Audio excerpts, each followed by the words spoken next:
এখন আমার কথা নয়, আমরা ডাইরেক্ট সেই ঘের মালিকের কাছে শুনবো। হ্যাঁ দাদা, আপনি এই যে ফমসলা মারার জন্য আমাদের কাছ থেকে যে ঔষধ নিয়েছিলেন, এটা কতদিনে মরেছে আপনি দেখলেন? আপাতত 15 দিন। হ্যাঁ, তাহলে 15 দিনের ভিতরে ফমসলা মরে গেছে। এখন এই ফমসলা মরার পরে আপনার ঘেরের পরিবেশ কি আপনার কাছে ভালো ঠেকছে? না, মোটামুটি ভালো।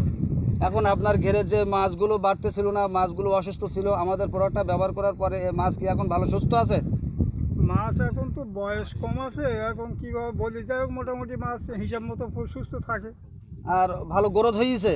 এখন মাছ কোনো রকম ধরা পড়িনি এবং দেখাও পড়িনি, সেই হিসাবে কিছু বলা যাবে না। তবে মাছ কি আছে না আছে এখন ঘেরেই বলতে পারবে। আচ্ছা, এই মাছটা যখন আপনি এই যখন ঘেরে নামতেছেন, নামার পরে কি হাত দিয়ে কোনোদিন একদিন কি কোনো সময় ধরে দেখেছেন মাছটা? এখন মাছ আমি একদিন প্রথম নামলাম, নামে চারিধার বাসার পরে মাছ আমার কোনো রকম হাতে ঠেকিনি। হ্যাঁ। এরপরে একদিন আমার পোকা নামলো, নামার পরে নেট জাল ছিল, নেট জাল বাসার পরে বললো যে বাবা মাছ একটু বাড়িয়েছে, তো দুটো একটা পাইয়েছে। এই মাশাআল্লাহ, তাহলে মাছটা বেড়ে গেছে। তাহলে আমাদের কাছে এরকম একটা